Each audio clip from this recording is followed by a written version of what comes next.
اور جتنا ہم گناہ کریں گے اتنا ہماری زندگی میں پریشانی آئے گی.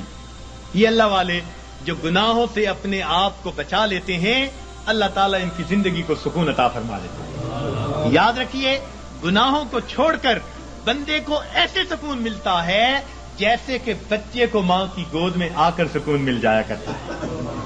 تو گناہوں کو چھوڑ دیجیے. اور گناہ بھی کیا؟ علم اور ارادے سے گناہ کرنا. اللہ تعالیٰ اس کو بہت ناپسند فرماتے ہیں. علم اور ارادے سے گناہ کرنا.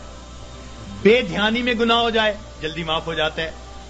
بے علمی میں گناہ کر بیٹھے جلدی معاف ہو گیا. جب انسان اپنے علم اور اپنے ارادے سے سوچ سمجھ کر گناہ کر رہا ہوتا ہے پھر اللہ رب العزت کی ناراضگی آتی ہے. پھر اللہ تعالیٰ غصے میں آتے ہیں. مگر اللہ تعالیٰ بڑے حلیم ہیں. وہ پہلے گناہ پہ بندے کو سزا نہیں دیا کرتے. بجلی ہے نا، اس کے بارے میں مشہور ہے کہ یہ پہلی خطا بھی معاف نہیں کرتی. تو اللہ تعالیٰ بجلی کی طرح نہیں ہے. وہ حلیم ذات ہے، وہ کریم ذات ہے، حوصلے والی ذات ہے. وہ بندے کو موقع دیتی ہے. لیکن جب گناہ کرتے کرتے تاکہ بندہ جاگے، اور جب نہیں جاگتا تو اللہ تعالیٰ پریشانیاں بھیجتے ہیں. کیونکہ پریشانیوں سے پھر بندہ گھبراتا ہے، پھر اللہ کی طرف پہنچتا ہے. اس لیے کسی عارف نے کہا سکھ دکھاں تو دیواں وار دکھاں آن ملایوم یار. سکھ دکھاں تو دیواں وار کہ دکھاں آن ملائم یار. خوشیاں سلاتی ہیں اور غم جگاتے ہیں. تو اللہ تعالیٰ پھر غم بھیجتے ہیں. بیماری بھیج دی، پریشانی بھیج دی، ناکامی بھیج دی. پھر پریشان ہوتے ہیں تو جو اچھے جو ہے لوگ ہوتے ہیں وہ اس وقت پھر رب کی طرف آتے ہیں کہ ہمیں جگانے کے لیے یہ بات آئی. پھر وہ نمازیں بھی پڑھ رہے ہوں گے، تہجد بھی پڑھ رہے ہوں گے، اوراد و وظائف بھی کر رہے ہوں گے. وہ سمجھ رہے ہوں گے کہ اللہ تعالیٰ ہمیں اپنے گھر کی طرف بلانا چاہتے ہیں. پاک ہے وہ پروردگار جو اپنے بندوں کو پریشانیوں اور مصیبتوں کی زنجیروں میں باندھ کر اپنے در کی طرف بلا رہا ہوتا ہے.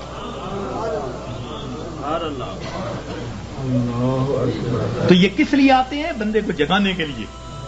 مگر ہم جاگنے کی بجائے اور گناہ کر رہے ہوتے ہیں. کاروبار خراب ہوا بددیانتی کی وجہ سے، اب اس کا حل نکالا بینک سے سود کے پیسے لے لو. یعنی علاج وہ تجویز کیا جو پہلے سے بھی زیادہ بندے کو پریشان کرنے والا.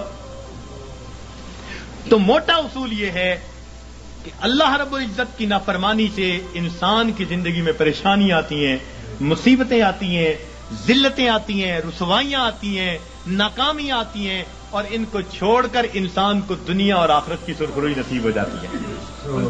تو ہم گناہوں کو چھوڑیں. پروردگار عالم نے ارشاد فرمایا وَذَرُوا ظَاهِرَ الْإِثْمِ وَبَاطِنَهُ. تم چھوڑ دو وہ گناہ جو ظاہر میں کرتے ہو یا تم چھپ کر کرتے ہو. یہ گناہ چھوڑنے پڑیں گے. اور انسان گناہوں کی جان نہیں چھوڑتا، مصیبتیں اس کی جان نہیں چھوڑتی. اختیار ہمارا ہے. اور یاد رکھیے کہ جو بندہ اپنے علم اور ارادے سے گناہ کو کرنا چھوڑ دیتا ہے، جو بندہ اپنے علم اور ارادے سے گناہ کو کرنا چھوڑ دیتا ہے، پروردگار عالم اس بندے کی دعاؤں کو رد کرنا چھوڑ دیتا ہے. پکی بات ہے. وہ بندہ مستجاب الدعوات بن جاتا ہے.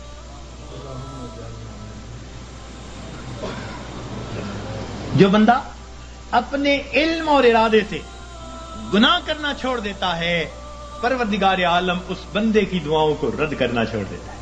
پوچھتے ہیں حضرت اسم آدم بتاؤ، اس سے بڑا اسم آدم اور کیا ہے؟ یہ اسم آدم ہے کہ گناہوں کو چھوڑ دیں اور پھر دیکھیں پروردگار عالم کیا عطا فرماتے ہیں. اس لیے تو فرمایا کہ جو غیر محرم کی طرف نگاہوں کو ہٹائے گا اللہ رب العزت اس کے دل کی عبادت، اس کے دل کو عبادت میں لذت عطا فرمائے گا. تو معلوم ہوا کہ ہر گناہ کے بدلے لذت ملتی ہے.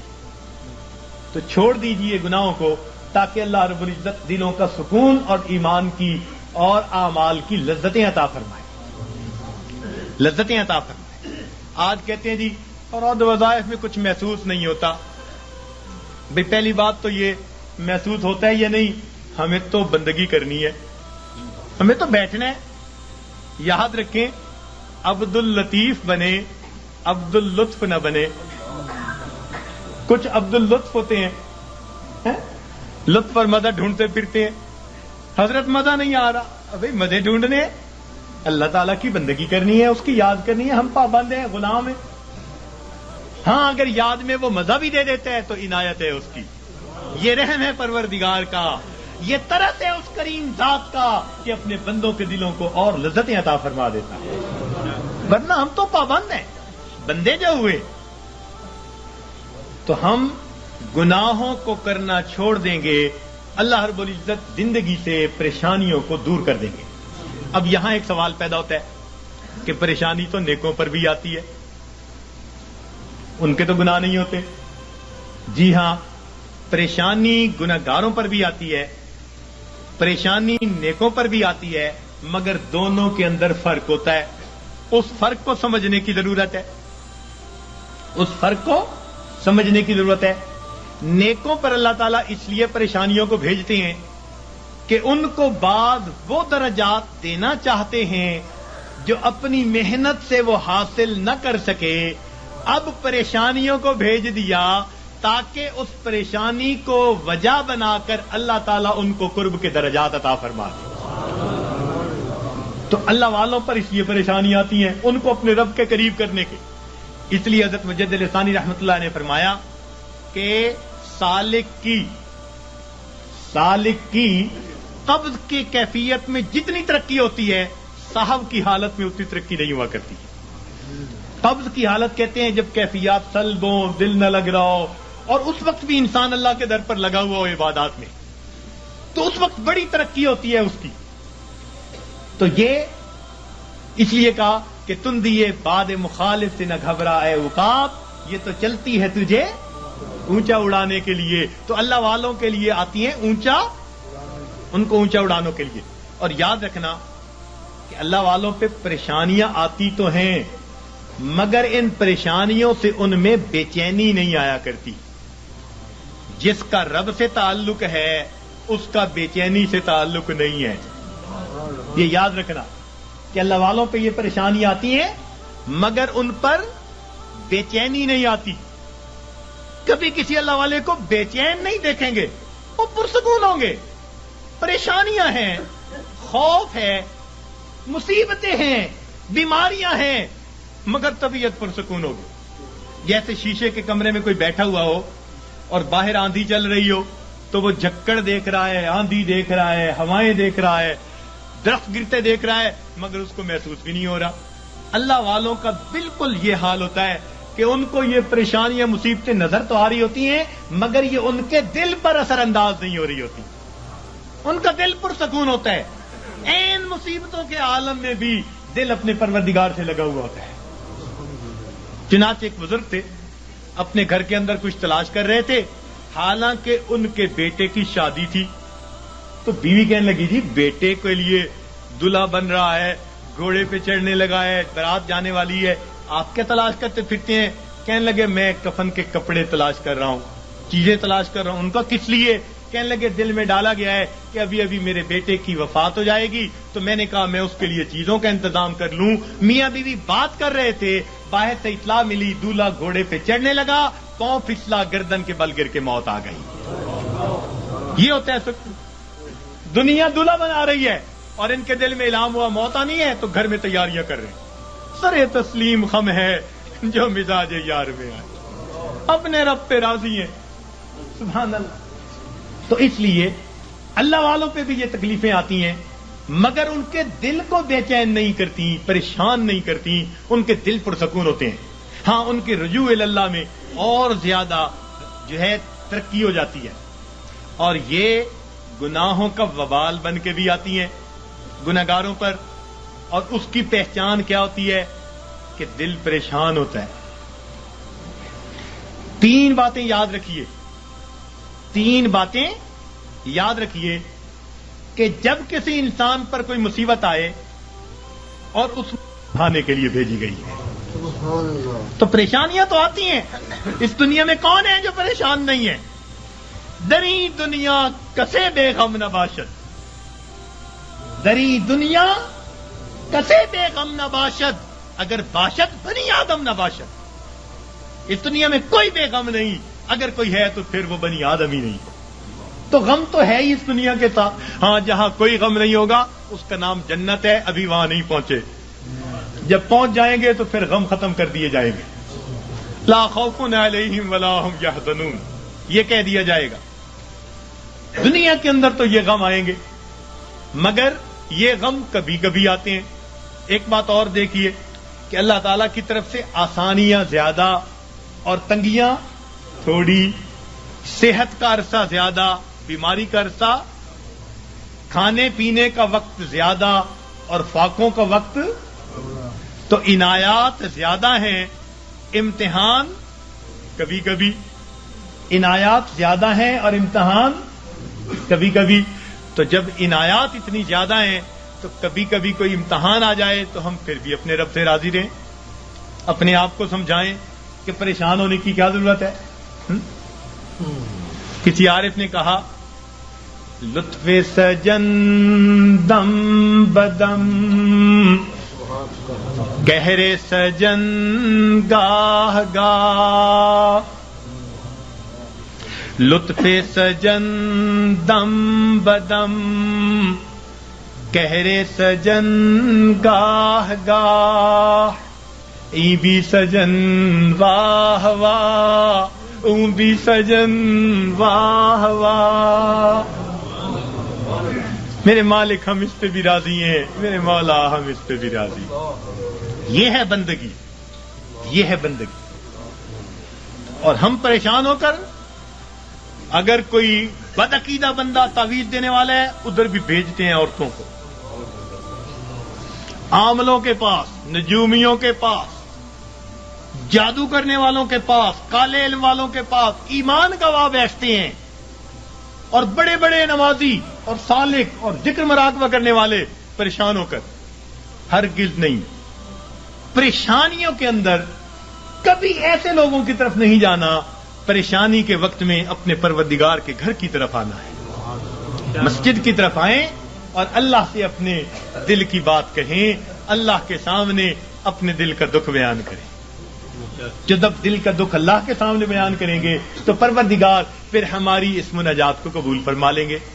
تو ہمیں کسی نے پریشان نہیں کیا، ہمیں ہمارے گناہوں نے پریشان کر رکھا ہے۔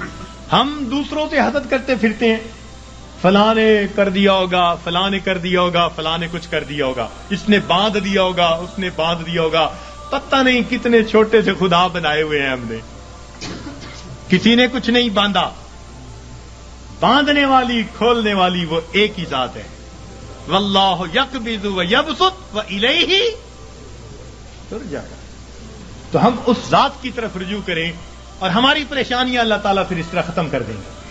تو مصیبتیں آتی ہیں، مگر مصیبتیں، پریشانیاں اکثر اوقات گناہوں کے سبب سے آتی ہیں، اس وجہ سے انسان مایوس بن جاتا ہے، اعمال چھوٹ جاتے ہیں، انسان ذکر و سلوک میں پیچھے رہ جاتا ہے۔ اللہ والوں پر جو پریشانی آتی ہیں وہ درجات کو بڑھانے کے لیے آتی ہیں۔ اب یہ ایک بنیادی بات سمجھنے کے بعد یہ بات ذہن میں رکھیے کہ جب کسی بندے کو جگایا جائے اور وہ پھر بھی نہ جاگے تو پھر غصہ آتا ہے۔ گھر میں بھی ماں بچے کو جگائے، باپ بیٹے کو جگائے اور وہ نہ جاگے تو غصہ آتا ہے۔ جب اللہ تعالیٰ بندوں پر پریشانیاں بھیجتے ہیں اور وہ پھر نہیں جاگتے، یہ اللہ تعالیٰ کے غصے کا سبب بنتا ہے، اور پھر اللہ تعالیٰ اس کو دنیا کے اندر عبرت بناتے ہیں۔ فرماتے ہیں اولا یرون انہم یفتنون فی کل عام مرتن او مرتین ثم لا یتوبون ولا هم یذکرون۔ کیا یہ نہیں دیکھتے ہر سال میں ایک دفعہ یا دو دفعہ ان پر مصیبتیں بھیجی جاتی ہیں، پھر بھی توبہ نہیں کرتے، پھر بھی نصیحت نہیں حاصل کرتے۔ تو جب انسان جگانے کے باوجود نہیں جاگتا تو پھر اللہ تعالیٰ اپنے عذاب کا کوڑا بھیجتے ہیں۔ جب انسان گناہوں میں گھر جاتا ہے پھر اللہ تعالیٰ اس پر ہاتھ ڈالتے ہیں، پھر اس کو جہنم کی آگ میں بھیجتے ہیں۔ اس لیے فرمایا بلا من کسب سیئۃ، کیوں نہیں جس نے گناہ کیا، وَأَحَاطَتْ بِهِ خَطِیئَتُهُ، اور اس کی گناہوں نے اس کا احاطہ کر لیا، فَأُولَٰئِكَ أَصْحَابُ النَّارِ هُمْ فِيهَا خَالِدُونَ. یہ ہیں آگ میں بھیجے جانے والے، ڈالے جانے والے، جو ہمیشہ ہمیشہ وہاں رہیں گے، کہ گناہوں نے اس کا احاطہ کر لیا. تو کبھی کبھی گناہ بندے کو گھیر لیتے ہیں. جھوٹ کی زندگی، جھوٹ کی زندگی. اب غلط تعلق ہے کہیں، بندے بندے کے سامنے جھوٹ بول رہا ہے، پردے ڈالتا پھر رہا ہے، اس کے سامنے جھوٹ، اس کے سامنے جھوٹ، اس کے سامنے جھوٹ. حدیث پاک کا مفہوم کہ بندہ جھوٹ بولتے بولتے اتنا جھوٹ بولتا ہے، اللہ تعالیٰ فرشتوں کے ذریعے نام اعمال میں کذاب لکھوا دیتے ہیں. جھوٹوں کے دفتر میں نام لکھا جاتا. چھپاتے پھرتے ہیں بندوں سے، پروردگار سے تھوڑا چھپا سکیں گے ان باتوں کو. تو کبھی کبھی انسان اپنی بری عادات کو نہیں چھوڑتا اور گناہوں کے اندر گھر جاتا ہے ان کو چھپانے کی خاطر، اور یہی چیز اس کے لیے مصیبت بن جاتی ہے. پھر ذکر میں ترقی کیسی، سلوک میں آگے بڑھنا کیسا. اب کبھی کبھی اوراد وظائف کر رہے ہیں، ساتھ کبیرہ کبھی مرتکب ہو رہے ہیں. یہ تو ایسا ہی ہوا جیسے گولیاں بھی کھا رہے ہیں اور ساتھ ساتھ زکام کے ہوتے ہوئے برف والا پانی بھی پیتے پھر رہے ہیں، تو زکام کیسے دور ہوگا. اسی لیے ذکر و سلوک میں آنے کے لیے پہلا قدم یہ ہے کہ انسان اپنے گناہوں سے سچی توبہ کر لے. یہ پہلا قدم ہے، یہ پہلا قدم ہم اٹھا لیں. پھر دیکھیے یہ تھوڑی دیر کا مراقبہ ہمارے لیے معلوم نہیں کتنی برکتوں کا باعث بن جائے گا. ہم جو کہتے ہیں نا ہوتا کچھ نہیں، نہیں، ہمارے مشائخ بڑی اللہ، ان حضرات نے اپنے مشائخ جن کی خدمت میں ہم نے اپنا وقت گزارا، ہم نے ان کی توجہات کو دیکھا. میرے دوستوں، میرے مہربانوں، ہمیں تو جو ملا اپنے مشائخ کی توجہ سے ملا. اپنا عمل کچھ نہیں، اپنی محنت کچھ نہیں. 100% اگر کہیں کہ ان کی توجہات سے ملا تو ہم مسجد میں بیٹھ کر بھی سچ بولنے والے ہوں گے. ان کی توجہ سے ملا. اور ہم تو ویسے بھی فضلی ہیں کہ ہمارا تعلق ماشاءاللہ خانقاہ فضلیہ سے، تو ظاہر میں بھی فضلی ہیں اور سچی بات ہے ویسے بھی فضلی ہیں. جو ہوا ہے اللہ کا فضل ہی ہوا ہے، اور اب بھی یہاں سے اللہ کا فضل مانگنے ہی آئے بیٹھے ہیں، اللہ کا فضل مانگنے ہی آئے بیٹھے ہیں. تو اس لیے جب ہم گناہوں کو چھوڑ دیں گے، خود بخود اوراد و وظائف کی توجہات کے جو اثرات ہوں گے وہ دل کے اوپر آنے شروع ہو جائیں گے. ہمارے حضرت خواجہ احمد سعید قریشی رحمۃ اللہ علیہ، احمد الشرقیہ والے، ان کے حالات زندگی میں حضرت سید وار حسین شاہ رحمۃ اللہ علیہ نے یہ واقعہ لکھا. فرمایا کہ وہ کبھی کبھی پورے شہر کے لوگوں کو توجہ دیتے تھے اور فرماتے تھے کہ بعض دلوں سے فیض ٹکرا کر واپس آتا اور مجھے آواز آتی کہ ہمارے لیے اس دل میں کوئی جگہ نہیں ہے، ہمارے لیے اس دل میں کوئی جگہ نہیں ہے. تو جب دل پہ گناہوں کی میل ہی اتنی چڑھی ہوئی ہو، پھر توجہات کیا اثر کریں گی. تو اس میل کو اتاریں گناہوں کو چھوڑ کر، سچی توبہ کر کے. پھر دیکھیے اللہ رب العزت کی رحمت کیسے ہمارے دلوں کو سنوارے گی اور کیسے ہمارے دلوں کو بنائے گی. اور کبھی کبھی تو انسان مال، ہاں ایک نقطے کی بات عرض کرتا چلوں کہ شیطان انسان کو دو طرح سے ورگلاتا ہے. شیطان انسان کو دو طرح سے ورگلاتا ہے، ایک شہوات کے ذریعے سے اور دوسرا شبہات کے ذریعے سے.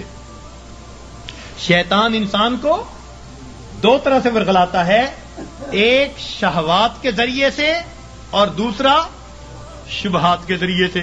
یعنی کچھ تو ایسے ہوں گے کہ وہ شہوات کے گناہوں میں لگے ہوئے ہیں، بد نظری میں، گناہ میں، زنا میں، فلاں میں، فلاں میں. یہ شہوات کے گناہ ہیں جو مال سے تعلق رکھتے ہیں یا جمال سے تعلق رکھتے ہیں. دنیا میں دو ہی چیزوں کے اسیر ہیں نا، کچھ مال کے اسیر ہوں گے، کچھ جمال کے اسیر ہوں گے. تو شہوات کے ذریعے سے شیطان بہکاتا ہے، اور جن پر شہوات غالب نہیں آتی، قابو میں رہتے ہیں، ان کو شبہات کے ذریعے سے بہکاتا ہے. مثلا جی یہ مراقبہ سنت سے ثابت ہے، جی یہ بیعت واقعی ضروری ہے، جی یہ پیری مریدی اس وقت بھی تھی. اس قسم کی باتیں شبہات والی ذہن میں ڈالے گا. اور یہ شک ایسی بری بلا ہے کہ یہ انسان کے اعمال کی بنیاد کو ہلا کے رکھ دیتی ہے. اس لیے قرآن پاک میں ابتدا سے ہی کہہ دیا ذالک الکتاب لا ریب فیہ ھدی للمتقین. ھدی للمتقین بعد میں کہا، پہلے کیا کہا؟ کیونکہ شک کے ساتھ پڑھو گے تو پھر ہدایت نہیں ملے گی.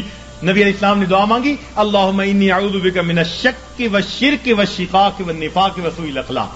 تو شرک سے بھی پہلے شک سے پناہ مانگی. یہ شک بڑی بری بات، اتنی بری کہ بندے کے ایمان کو بھی ضائع کر کے رکھ دیتی. تو دین اسلام کی باتوں میں شک، جی یہ مولویوں کی بنی ہوئی باتیں ہیں جی، یہ آپس میں بناتے رہتے ہیں جی، کرتے رہتے ہیں جی، یہ بھی کون سا ضروری ہے جی. شک ہو گیا ہماری جی، کہاں ہماری سنتا جی، مانگ مانگ کے جی عمر گزر گئی، ہماری تو سنتا ہی نہیں. تو یہ شک کے ذریعے سے یا شبہات کے ذریعے سے یا شہوات کے ذریعے سے شیطان انسان کو بہکا دیا کرتا ہے. تو انسان پر مصیبتیں اللہ تعالیٰ بھیجتے ہیں، کبھی گناہوں کی وجہ سے تاکہ یہ باز آ جائے، اور کبھی اس کو اپنے قریب لانے کے لیے.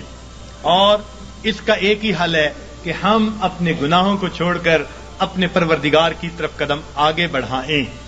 اب شیطان مایوس کرتا ہے، کہتا ہے تو نہیں چھوڑ سکتا. بھئی ہم نہیں چھوڑ سکتے تو پروردگار تو چھڑوا سکتے ہیں نا.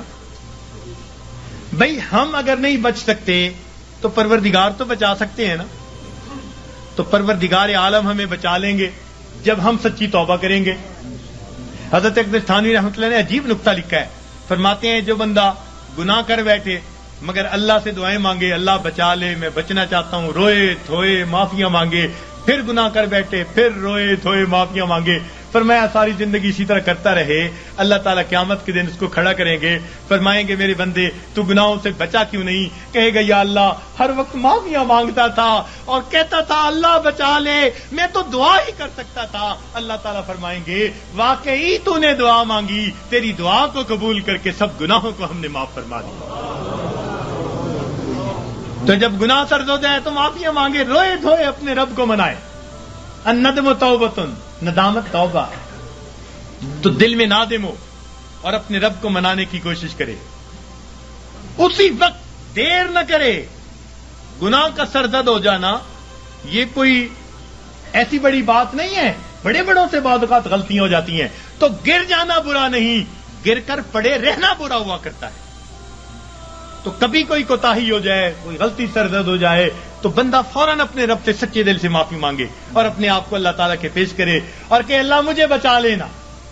غم حیات کے سائے محیط نہ کرنا، غم حیات کے سائے محیط نہ کرنا، کسی غریب کو دل کا غریب نہ کرنا. میں امتحان کے قابل نہیں میرے مولا، میں امتحان کے قابل نہیں میرے مولا، مجھے گناہ کا موقع نصیب نہ کرنا. تو روئے اللہ مجھے گناہ کا موقع نہ دینا، اللہ بچا لینا. تو جب بندہ روئے گا اللہ تعالیٰ پھر اس کو گناہوں سے بچا لیں گے. راوے بصری اللہ کی نیک بندی بڑی پیاری دعا مانگتی تھی، کہتی تھی اے اللہ جو آسمان کو زمین پر گرنے سے روکے ہوئے ہے، اللہ شیطان کو مجھ پر مسلط ہونے سے روک دے. اے اللہ جو آسمان کو زمین پر گرنے سے روکے ہوئے ہے، اللہ شیطان کو مجھ پر مسلط ہونے سے روک دے. تو جب ہم اس طرح اپنے آپ کو پیش کریں گے اللہ تعالیٰ گناہوں سے حفاظت فرما لیں گے، ہمیں معاف فرما دیں گے. تو ہم اللہ تعالیٰ سے گناہوں کی معافی مانگیں، پھر دیکھیے اللہ تعالیٰ کیسے مہربانی فرماتے ہیں. سچی توبہ کریں، پھر اس کے بعد تھوڑے معمولات بھی کریں گے تو ان کے اثرات ہم پر بہت زیادہ مرتب ہو جائیں گے. تو یہ آج کے اس وقت میں دلوں میں عہد کر لیجئے کہ اللہ ہم نے آج تک جو گناہ کیے ہم ان سے سچی معافی مانگتے ہیں، اور آئندہ نیکوکاری پرہیزگاری کی زندگی کا دل میں عہد کرتے ہیں، ارادہ کرتے ہیں. پھر دیکھیے پروردگار اس پر کیا رحمت فرماتے ہیں. اور اللہ تعالیٰ سے راتوں کو اٹھ کر اپنے گناہوں کی معافی مانگیے، تنہائیوں میں معافی مانگیے. حضرت مفتی محمد شفیع رحمۃ اللہ علیہ نے ایک عجیب بات اپنی تفسیر میں لکھی ہے.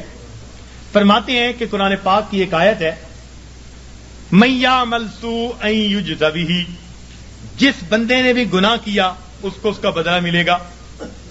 تو فرماتے ہیں کہ اس میں استثناء کسی کا نہیں. من یعمل سوءا یجز بہ، پکی بات ہے، جس نے بھی گناہ کیا اس کو اس کا بدلہ ملے گا، سزا ملے گی.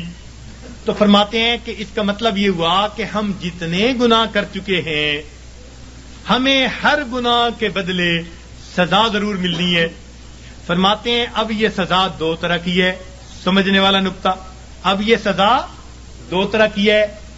ایک تو یہ کہ ہم اس دنیا میں ندامت اور شرمندگی کی آگ میں جلیں، دل میں کڑھیں، اللہ غلطی کر بیٹھے معاف کر دے، یہ بھی آگ میں جلنا ہے. یہ بھی دل میں آگ لگی ہوئی ہے، اللہ معافی دے دے، اللہ پریشان ہوں، معافی مانگتا ہوں، توبہ کرتا ہوں. فرمایا یا تو یہ بندہ سچی توبہ کے ذریعے دنیا کی ندامت کی آگ میں اپنے آپ کو جلا لے، اگر نہیں تو قیامت کے دن اللہ جہنم کی آگ میں ضرور جلائیں گے. اب ہمارے لیے آسان راستہ یہی ہے کہ دنیا میں ہی معافی مانگے، ہر گناہ کے بدلے معافی. اللہ جو گناہ یاد ہیں ان کی بھی معافی، جو نہیں یاد ہم ان کی بھی معافی مانگتے ہیں. تو اللہ تعالیٰ سے اس کی معافی مانگے، پھر دیکھیے اللہ تعالیٰ کتنے خوش ہوتے ہیں. اور اللہ تعالیٰ تو رحمت کے وعدے فرماتے ہیں. حدیث پاک میں آتا ہے کہ جب شیطان نے بہکانے کے لیے قسمیں کھائیں اور کہا کہ اے اللہ میں تیرے بندوں کو بہکاؤں گا دائیں سے بائیں سے آگے سے پیچھے سے، ولا تجد اکثرهم شاکرین، اللہ یہ اکثر تیرے ناشکرے ہوں گے. تو اس وقت فرشتوں کو بڑی حیرت ہوئی، کہنے لگے اے اللہ اولاد آدم کے لیے تو مشکل بن گئی. پوچھا کیسے؟ اے اللہ یہ شیطان دائیں بائیں آگے پیچھے سے بہکائے گا اور بندوں کے لیے تو کوئی راستہ ہی نہیں بچا. اللہ تعالیٰ نے فرمایا کہ میرے فرشتوں یہ دو سمتوں کو بھول گیا، ایک نیچے کی سمت ایک اوپر کی سمت. میرا گناہگار بندہ جب اپنے گناہوں پہ پریشان ہو کر میرے در پہ آئے گا اور میرے در پر آ کر ہاتھ پھیلا دے گا، چونکہ ہاتھ اوپر کی سمت کو اٹھیں گے، ابھی اس کے ہاتھ نیچے نہیں جائیں گے، میں اس کے گناہوں کو معاف فرما دوں گا. اور جب میرا بندہ اپنے گناہوں سے پریشان ہو کر اپنے سر کو سجدے میں ڈال دے گا، کیونکہ نیچے کی سمت سے شیطان اثر انداز نہیں ہو سکتا، میرا بندہ ابھی سر نہیں اٹھائے گا، میں اپنے بندے کے گناہوں کو معاف فرما دوں گا. تو شیطان نے ایک قسم کھائی تھی، فبعزتک، اللہ تیری عزت کی قسم میں تیرے بندوں کو بہکاؤں گا. اللہ تعالیٰ نے اس کے جواب میں فرمایا شیطان مردود تو قسمیں کھاتا ہے میرے بندوں کو بہکانے کے لیے، ورغلانے کے لیے. ذرا میری بات بھی سن لے کہ میرے بندے بتقاضائے بشریت گناہ کرتے رہیں گے، اگر اپنی موت سے پہلے سچی معافی مانگیں گے. فبعزتی وجلالی، مجھے اپنی عزت کی قسم، مجھے اپنے جلال کی قسم، میں ان کی توبہ کو قبول کر لوں گا. تو شیطان نے بہکانے کے لیے ایک قسم کھائی تھی، رحمان نے معافی دینے کے لیے دو قسمیں کھائی ہوئی ہیں. سبحان اللہ. اس لیے اللہ تعالیٰ کی ہر صفت کا ایک نام ہے، لیکن رحمت کی صفت کے دو نام ہیں، رحمان اور رحیم. اور کوئی صفت ایسی نہیں جس کے دو نام ہو سوائے رحمت کی صفت. وہ تو اتنا کریم آقا ہے، وہ تو بخش کے خوش ہوتا ہے، وہ تو معاف کر کے خوش ہوا کرتا ہے. میں ایک مرتبہ بچیوں کو پردے میں درس دے رہا تھا، ایک جامعہ کی دور حدیث کی بچیاں تھیں. تو ان سے میں نے سوال پوچھا کہ بتاؤ دنیا میں سب سے آسان کام کیا ہے؟ ایک بچی نے جواب دیا کہ اپنی ماں کو منانا. میں نے پوچھا وہ کیسے؟ کہنے لگی جی کہ ہمارا یہ تجربہ ہے کہ ماں اگر اپنے بیٹے سے ناراض بھی ہونا تو بیٹی سے پوچھتی پھرتی ہے اس نے روٹی کھا لی، اس کا بستر تو نے بنا دیا، اس کے کپڑے تو نے ٹھیک کر دیے. اب اوپر سے ناراض پھر رہی ہے، مگر ماں کی ممتا اس کو مجبور کر رہی ہے، لہذا بیٹی سے پوچھتی پھرتی ہے، بیٹی کے ذریعے اس کو کھانا پہنچا رہی ہے. دل سے ناراض نہیں، خفا تھی، بچے نے ستایا مگر دل سے خفا نہیں، اس لیے پوچھتی بھی پھر رہی ہے کہ بچے کو سب چیزیں مل گئیں یا نہیں مل گئیں. تو وہ کہنے لگی کہ جب ماں کی ممتا کا یہ حال ہے تو ماں کو منانا بہت آسان ہوتا ہے. میں نے کہا ہاں ماں کو منانا آسان صحیح، پھر بھی ماں کے پاس آنا پڑتا ہے. بچہ آ کر کہہ دے امی معاف کر دیں، ماں معاف کر دیتی ہے. بچہ آ کر ماں کا جسم دبائے، امی معاف کر دیں، معاف کر دیتی ہے. ہاتھ جوڑ دے، معاف کر دیتی ہے. اگر پھر بھی معاف نہ کرے، بچہ رو پڑے، ماں سے کبھی بیٹے کے آنسو نہیں دیکھے جاتے. کتنی ناراض کیوں نہ ہوگی جب دیکھے گی بچہ آنسو بہا رہا ہے، اپنے دوپٹے کے پلو کو لے کے آنسو پوچھے گی، کہے گی بیٹا رو نہیں، چل میں نے تجھے معاف کر دیا۔ تو ماں کو منانا دنیا میں اتنا آسان ہے۔ بچیاں کہنے لگیں، میں نے انہیں اس وقت بتایا کہ دیکھو ایک اور ذات ہے جس کو منانا ماں کے منانے سے بھی 70 گنا زیادہ آسان ہے، اور وہ پروردگار عالم کی ذات ہے۔ ماں کو تو پھر بھی زبان سے کہنا پڑے گا، پاؤں پکڑنے پڑیں گے، ہاتھ جوڑنے پڑیں گے، آنسو بہانے پڑیں گے۔ ایک وہ پروردگار ذات ہے جس کے سامنے بندہ تنہائی میں بیٹھا ہو، فقط دل کے اندر نادم ہو جائے، دل کے اندر شرمندہ ہو جائے اور دل میں پکارے، پروردگار گناہوں کی معافی چاہتا ہوں، میں نے سچی توبہ کر لی، اللہ میں نے سلو کر لی، مجھے اپنا بنا لے، شیطان کے پنجے سے چھڑا لے۔ کوئی ہاتھ نہیں ہلایا، کوئی اس نے زبان سے لفظ نہیں نکالا، فقط دل کی ندامت کو قبول کر کے اللہ تعالیٰ اپنی ناراضگی کو دور فرما دیتے ہیں۔ تو اللہ رب العزت کو منانا ماں کے منانے سے بھی 70 گنا زیادہ آسان ہے۔ تو اپنے رب کو منا لیجئے۔ ابن قیم رحمۃ اللہ نے عجیب واقعہ لکھا، فرماتے ہیں میں گلی میں جا رہا تھا، میں نے دیکھا ایک دروازہ کھلا، ماں اپنے بچے کو مار رہی ہے، تھپڑ لگا رہی ہے اور کہتی ہے تو نے مجھے بڑا ذلیل کیا، بڑا پریشان کیا، نافرمان ہے، کوئی بات نہیں مانتا، نکل جا میرے گھر سے۔ وہ بچہ رو رہا تھا، دھکے کھا رہا تھا۔ جب گھر سے باہر نکلا ماں نے کنڈی لگا دی۔ فرماتے ہیں میں کھڑا ہو گیا، ذرا منظر تو دیکھوں۔ بچہ روتے روتے ایک طرف کو چل پڑا، ذرا آگے گیا، نکر سے پہلے واپس آ گیا، پھر دروازے پہ کھڑا۔ میں نے پوچھا بچے واپس کیوں آ گئے؟ کہنے لگا سوچا تھا کہیں اور چلا جاؤں، پھر دل میں خیال آیا مجھے دنیا کی ہر چیز مل سکتی ہے، مجھے ماں کی محبت نہیں مل سکتی، میں اس لیے واپس آ گیا ہوں۔ محبت ملے گی اسی در سے ملے گی۔ کہتے ہیں بچہ بات کر کے وہی بیٹھ گیا، میں بھی وہی بیٹھا۔ بچے کو نیند آئی، اس نے دہلیز پہ سر رکھا سو گیا۔ کافی دیر گزری، ماں نے کسی وجہ سے دروازہ کھولا، ضرورت کے لیے باہر جانا چاہتی تھی، بیٹے کو دیکھا دہلیز پہ سر رکھے سو رہا ہے، اٹھایا، کیوں دہلیز پہ سر رکھے سو رہے ہو؟ امی مجھے دنیا میں کوئی دوسری ماں نہیں مل سکتی، میں اس دہلیز کو چھوڑ کے کیسے جاؤں؟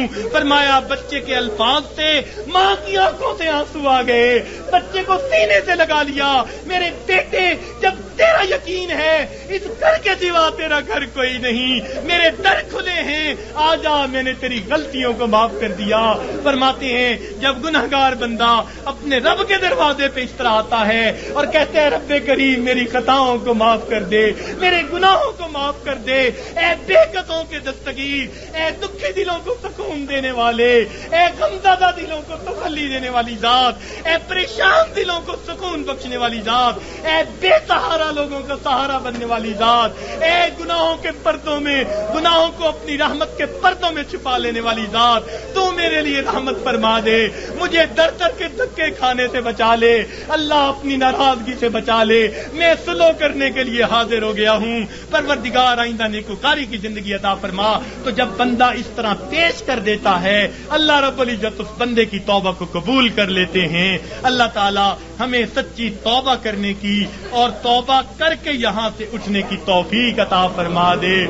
وآخر دعوانا ان الحمد للہ رب العالمین۔